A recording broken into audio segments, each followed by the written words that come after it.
เด้อน้องหลาเด้อ สบายดี โดยสบายดีเนาะก่อนอื่นกะทางซาเมอร์นิชิโคอยากถามสื่อน้องพุ่นเนาะเพราะว่าบ่ได้ถ่ายน้องก็โดนเติบแล้วซะแล้วเนาะ เลย ชื่อว่าจังได๋น้องละ ชื่อน้องสอน ชื่อน้องสอนบางที FC ใหม่ของซาเมอร์ยังบ่ฮู้ก็คือทางน้องเพิ่นมีชื่อว่าชื่อน้องสอนอายุจักปี อายุอายุ18 ปีว้ามาถ่ายน้องเพิ่นเป็นสาว จนเป็นสาวเนาะมารอบนี้ แม่นผู้มาถ่ายกระเถาไปอีก เออ โดย ปัจจุบันนี่น้องยังเฮียนอยู่บ่ โดย โอ้ยังเฮียนอยู่เฮียนเฮามอใดน้องล่ะ ม โอ้มหก .6 สิจบ สิจบแล้ว ยังปีหนึ่งก็จบ แต่ว่าน้องสิเฮียนในจบของป .7 เลยบ่ โดย อ๋อสิเฮียนในจบป .7 เลย จบออกมาแล้ว จบออกมาสิไปเฮ็ดเวียกเฮ็ดงานจังซั่นน้องล่ะ ยังบ่ฮู้ว่าเศร้า ยังบ่ฮู้ซ้ำ โดย แต่ว่าสิไปแต่ว่าเฮียนอยู่แล้วเนาะเฮียนจบเนาะเฮียนให้จบเริ่มม .7 เนาะ รียให้จบก่อนแล้วก็จังวางแผน โอ้ ตอนนี้ก็คือยังเรียนอยู่มื้อนี้เป็นวันอาทิตย์เนาะ โดย คือทั้งน้องสอนก็ยังบ่เคยสร้างครอบครัวเนาะน้องหลานเนาะ โดย เป็นสาวโสดสาวนักเรียนเนาะและที่ผ่านมาผู้บ่าวเขามาจีบอยู่บ่ โอ้ยกี่บ่ห้อง โดย คือก็มีคนเขามาอยู่เนาะแต่ปัจจุบันนี้ได้จ้ะน้องหลานยังมีอยู่บ่ อายก็มีอยู่แต่ก็น้องบ่ค่อยได้อันน่ะสนใจปานใดเท่านั้น อืมยังบ่ถึกใจบ่ โดย โอ้ส่วนใดอายุประมาณเท่าไรน้องหละเข้ามานี่ ก็ประมาณ50ปลาย 50ปลาย โดย โอ้โหยังลมอยู่บ่ทุกมือนี่ ก็บางเถื่อก็ลมบางมื้อก็บ่ได้ลมนะขนาดจะบ่มีเวลา โอ้คนทางไกลแม่นบ่นี่ โดย โอ้ ลมเป็นบางเวลา อันนี้แหละของแท้เนาะ มีเวลาจากลมกัน โดยก็เลยว่าความสัมพันธ์ก็ยังบ่ได้ไปฮอดไสเนาะก็เลยว่าออกมาถ่ายคลิปเปิดใจอีกซะเนาะเผื่อว่ามีคนที่ว่ามักหักเฮาไอดีเนาะน้องละแต่คือทางน้องหลานนี่ปีได้จะสิพร้อมสร้างครอบครัวนี่ อ่ายังบ่ฮู้ค่ะน้องเรียนจบแล้วก็ค่อยวาง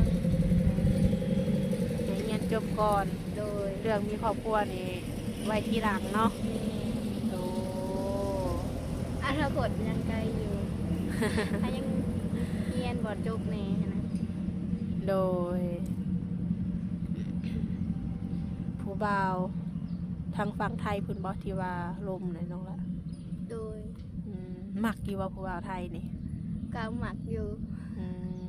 มักอยู่เนาะแล้วคือน้องมาเปิดใจเมื่อนี้นี้น้องสิเอาผู้บ่าวทางใดซะ ทางใดก็ได้ อันนี้เรื่องอายุของเพิ่นได้ซะเนาะ อายุก็บ่ค่อยได้เกี่ยวหันนะ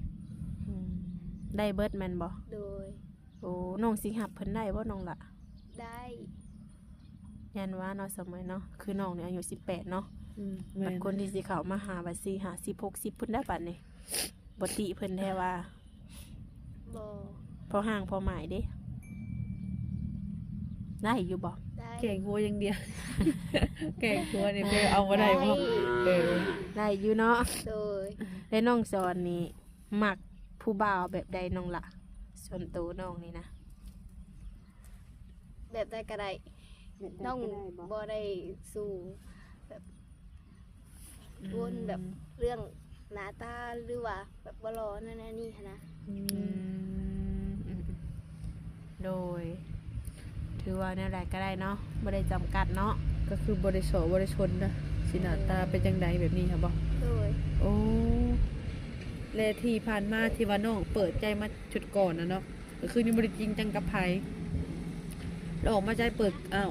ออกมาเปิดใจครั้งนี้ก็คืออ่าเอา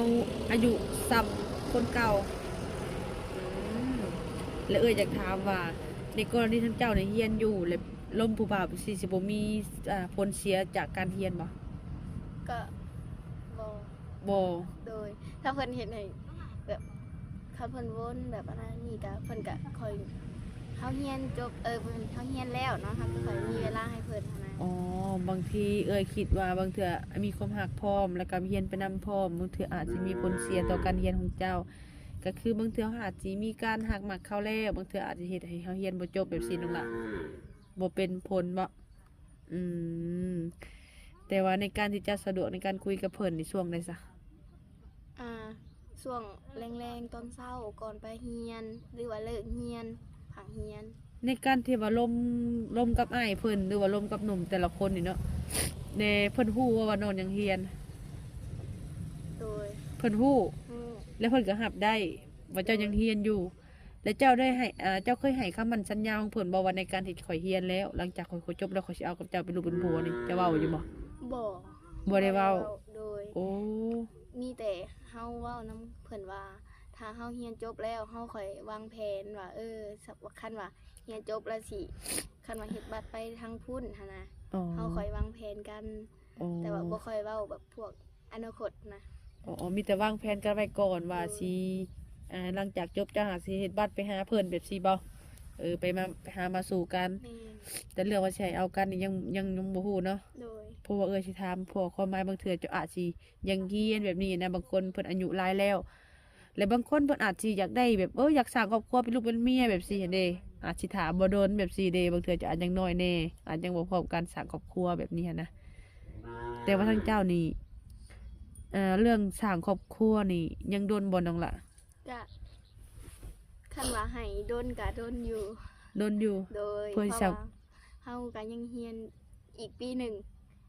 อืม ก็ยังเผื่อเฮาหาเวียกงานได้หั้นนะ ก็คือประมาณปีหนึ่งเพื่อน้องเรียนจบเนาะและในกรณีที่ฝ่ายชายเพิ่นเข้ามาหาน้องก็ต้องเริ่มแบบว่าคุยกันก่อนเนาะถ้าว่ารับน้องได้ท่าน้องได้เนาะแบบท่าเพื่อน้องเรียนจบมาเลยเนาะ แม่น เออแต่ว่าเรื่องการสิสร้างครอบครัวนี่อายุได้สักใดน้องล่ะ ก็ประมาณ50ลงมาก็ได้ คือตัวเจ้าเองนี่นะสิฮอดอายุชำได้สิสร้างครอบครัวได้ อ๋อ ประมาณ20ปลาย ปลาย 20ปลายปีประมาณ21 22 แต่สิสร้างครอบครัวนะ โดย โอ้แต่ว่าในกรณีที่ว่าเปิดใจหานี่คือต้องได้คุยกันซื่อๆเนาะ คุยลมเป็นแฟนหั่นนะ อ๋อคุยคบหาเป็นชูเป็นแฟนกันไปหามาสู่กันได้ ได้ อ๋อแต่ว่าสิให้มายังเป็นแบบลูกเป็นเมียแบบสิยังบ่ได้เนาะยังบ่พร้อมเนาะ โดย ทาง FC ของสาวเมยหรือว่าสาวน้อยเนาะถ้าว่าสนใจทางน้องเพิ่นถ้าแบบบางคนอยากได้แบบคุยบ่สามารถเอาน้องเพิ่นได้เนาะเพราะว่าน้องเพิ่นยังบ่ได้พร้อมสิว่าอยากเอาเป็นลูกเป็นเมียเด้อเพราะว่าให้คุยกันก่อนเนาะเป็นแฟนกันว่าซี่ซะเนาะ โดย ในการที่น้องไปไปเรียนแต่ละเดือนนี่ใช้เงินเดือนหลายบ่น้องล่ะ ก็หลายอยู่ โอ้เดือนหนึงเบิดจักพันหรือจักล้านอะ ประมาณหมุงเขาเวียก2ล้านหั่นนะ โอ้ เพราะว่าเฮาเรียนอันมสูง มันต้องใส่เงินแน่หั่นนะ สาวมปลายเนาะว่าง่ายๆจ้ะสาวมปลายการใช้จ่ายก็อยากหลายแน่ แม่น ว่าง่ายๆซะเนาะจะหน่อยเพิ่นว่าค่าเซ็งอีกเนาะเซ็งแล้วก็คือเซ็งเซ็งภาคเรียน1นี่เซ็งอะไรแม่นบ่ แล้ว แต่ถ้าในเข้าแม่นบ่น้องล่ะ แม่น แต่ว่าเข้าวันจันทร์นี่ติ แม่นค่ะวันจันทร์นี้ ก็คือว่าทางน้องเพิ่นยังเรียนอยู่และปัจจุบันทางน้องหล่าได้มีการค้าขายหยังอยู่บ่อาชีพเสริม ปัจจุบันนี่บ่มันเศรษฐกิจเดี๋ยวนี้มันต้องใช้ทุนแหน่หั่นนะมันก็เลยบ่ได้ซื้อ โอ้ใครขึ้นบ่ต้องใส่ทุนหลายสำหรับน้องหล่ะ ก็หลายอยู่ หลายพอสมควร โดยมัน บอก ต้อง บ่ได้ ใช้แม่น โอ้ต้องใส่หลายเฮาเริ่มจากหน่อยไปหาหลายนี่บ่ได้บ่ ก็เคยเริ่มอยู่ได้ แต่ เฮาเคยเริ่มแหละมันก็มีเรื่องเป็นหนี้แหน่หั่นนะ มันเป็นอะไรน้องล่ะ แบบเฮาเริ่มก่อนแต่ธุรกิจก็ขายดีแล้วก็เริ่มต่อไปปานนี้เฮาเอาเครื่องเพิ่นมาขายแล้วเฮาก็ขายบ่ออกเลยอีกอย่างก็ให้เพิ่นแบบเฮาไว้ใจหั้นนะเฮาก็ให้เพิ่น เอาไปใส่ก่อนแล้วข่อยเอาเงินมาตำหลังบางเทื่อเพิ่นก็บ่ให้นะ โอ้แบบนั้นมันก็บ่ถือน้องล่ะเฮาสิเป็นแบบนี้เนาะในการขายเนาะแต่อยากบอกว่าต้องให้เจ้าสนิทกันกับเขาปานใดเจ้าอย่าเฮ็ดเด็ดขาดเงินเจ้าเองใจสร้างเจ้าเองได้เพราะว่าตัวนี้น่ะมันบ่เป็นของไผดอกเฮาในการที่สิไปใจดีให้เจ้าใส่ก่อนเด้อเดี๋ยวเจ้าเอาข่อยเอาเงินให้เฮาบ่เฮ็ดพวกการขายของเฮาเงินใช้จ่ายของเฮาเฮาบ่เฮ็ดแบบนั้นเด้อมันบ่เกี่ยวกันนั่นแหละคือเจ้านี่วางการขายบ่ถูกมันจะได้เป็นหนี้ เป็นหนีลายบ่น้องล่ะ ก็ลายอยู่แต่ก็จัดการ เรียบร้อยแล้วแม่นบ่ โดย โอ้ถือว่าเก่งเนาะ แต่ว่าต้องเป็นบทเรียนของเจ้า โดยเป็นบทเรียน เพราะว่าเฮาสิไปให้คนอื่นมาใส่คือเสื้อผ้าเขาจะมาขายแล้วเจ้าจะให้จุเอ้ยเอาไปใส่ก่อนรถเอ้ยเดี๋ยวเจ้าเอาเงินให้ข่อยให้เฮาสิเนี่ยนี่บ่ได้เลยแบบนี้นะเพราะจุเอ้ยนี่เป็นคนแบบว่าเอาไปเลยสมมุติว่าเนาะคิดว่าผิวเนี่ยเอ้ยใส่ก่อนไปเลยสินั่นล่ะ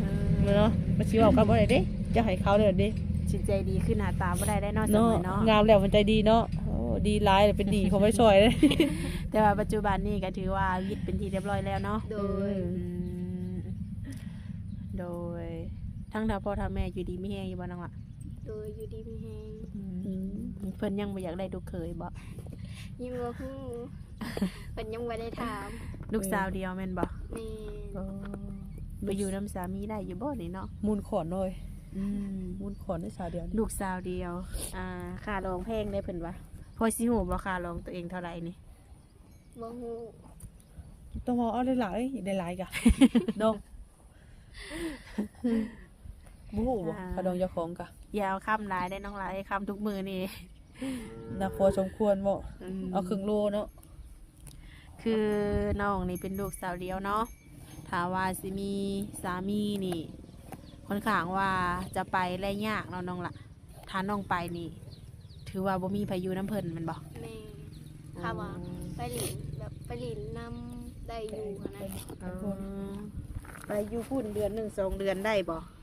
แล้วก็มาอยู่พี่แบบนี้ค่ะนะน้อง คันสวมผักเฮียนก็ได้ โดย คือตั้งแต่น้องเปิดใจมานี่มีอยู่บ่ผู้มาหาน้องละ บอก บ่มีบ่ โดย เอาคือน้องบ่สะดวกตอนหับเพิ่นบ่ได้เนาะได้ สะดวก สะดวกอยู่เนาะ โดย แต่ว่าบ่มีคนมาหาเอาโดย ถ้าว่าในมื้อนี้เนาะมีซะหนุ่มๆเพิ่นเห็นคลิป เพิ่นบ่อยากมาหามาเบิ่งตัวจริงแบบนี้ได้ซะ มาได้ มาได้บ่ต้องนัดอีหยังก่อนบ่ บ่มันก็ได้ มาหาเลยก็ได้ แบบมาหลินนำกันนะ โดย ได้อยู่เนาะคือน้องนี่แบบว่าเรื่องหน้าตาอีหยังเพิ่นน้องก็บ่ได้จำกัดแม่นบ่ โดย ความสูงได้ซั่นน้องล่ะ บ่ค่อยได้โฟกัสแบบเรื่องนี้หั้นนะ น้องโฟกัสเรื่องหยังซะเกี่ยวกับตัวนมๆนี่บ่มีบ่ โดย บ่ว่าน้องล่ะ บ่มี บ่มี ต้องการแต่ความหัก เออ ความจริงใจ ความหักความจริงใจถ้าว่าเพิ่นมีให้ถือว่าโอเคแม่นบ่โอ้ต่อให้เจ้าเคยมีลูกมีเมียมาก็ตามถ้าว่าหักน้องแท้นี่น้องก็โอเคบ่ โดย โอ้เนาะเพิ่นว่าส่วนหลายสิบ่ค่อยมีได้น้องหลายผู้บ่าวกินเหล้ากินเบียร์สูบยาได้มักอยู่บ่ ก็สุบยานี่บ่มัก บ่มักเนาะสูบยานี่เป็นอะไรแพ้กินมันบ่หรือว่าตั้งบ่มัก ก็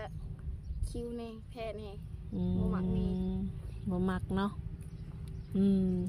แต่ว่าบ่มีโอกาสเลยบ่น้องหละบ่ให้โอกาสเพิ่นเลยบ่ สูบยาตลอดได้ซะเฮ็ดให้เท่ ถ้าเพิ่นแบบบ่ได้อยู่นำแบบอันนั้นอันนี้นะเพิ่นก็สูบได้ถ้าว่ามาแบบสูบมันก็บ่ได้มันคิ้ว ถ้าว่าอยากสูบนี่ไปสูบไกลเฮาเนาะแต่ก็ยังพอโอารมณ์ได้อยู่เนาะน้องหละ โดย แบบกินเหล้ากินเบียร์นี่ได้บ่นี่ ได้ คือทางน้องก็เป็นผู้สาวขึ้นใหม่เนาะน้องหละเนาะมักไปดิ่นไปเที่ยวอยู่บ่เนาะ ก็มักอยู่แต่ว่าก็บ่ได้ค่อยออกไปหลีกหลายก็โดนๆเดือมีเวลาออกไปหลีก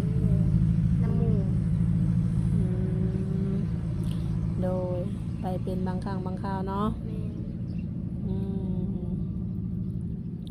ก็มีแต่ว่าแบบว่าให้ทั้งน้องก็พิจารณาเอาเองเนาะเพราะว่ามันขึ้นอยู่กับน้องเลยเนาะ แม่น การที่ว่าผู้บ่าวสิเขามาโอมาล้มนี่สิถึกใจน้องบ่นี่ คือทางเอื้อยก็ตอบให้บ่ได้เนาะมีแต่ให้ทางหนุ่มๆเพิ่นเขามาโอมาล้มเขามาถามน้องสอนเลยเนาะมีแต่ว่าให้สมหักสมหวังเนาะน้องหลานเนาะ สมฮักสมหวัง ไอ้พ่อคนที่ว่าดีเนาะเปิดใจอีกเธอหนึ่งกันเนาะน้องหลานเนาะได้จำกัดอยู่ว่าตอนนี้ว่าต้องเอาหัวทางใดหลบนี้อะ บ่ได้จำกัดแบบสิมาได้ฮู้แบบใดก็ลมกันก่อนถ้าว่ามีใจให้กันก็เป็นสู้เป็นแฟนกันได้ค่ะนะ น้องละกุมภาวันที่7หาผู้บ่าวสิมาหาได้บ่นี่ ได้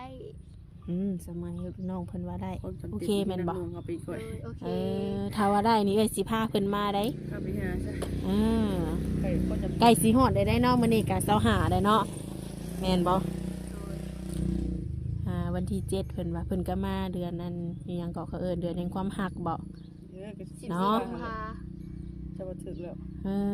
บ่แน่ได้เพิ่นอาจจะอยู่สักทิศ2ทิศเพื่อมาเห็นน้องสอนถึกใจบัดเอาให้ดูเฮ็ดเมียเลยก็มีบ่จัก จะพาไปมาข้อสองให้กูจะมีเลยเหรอสองทิศคนนี้ บ่หยอกน้องเพิ่นเนาะ โดยเนาะสองทิศว่าซะ โดยโอเคเนาะน้องหลานเนาะ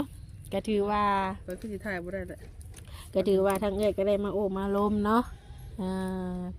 มาถามไทยคือที่ผ่านมากับพอมีอยู่ผู้บ่าวเนาะแต่บ่ได้ถึงขั้นว่าคบหาเป็นสู่เป็นแฟนเนาะปัจจุบันนี้สถานะหัวใจกะว่างเนาะ โดย โสู100%เพิ่นว่าโดยมีแต่ว่าทั้งเอ้ยก็สิขอตัวกลับก่อนเนาะน้องหลานเนาะไว้พบพ่อกันในคลิปหน้าเด้อน้องหลานเด้อโดยสบายดีเด้อ โดยสบายดี โ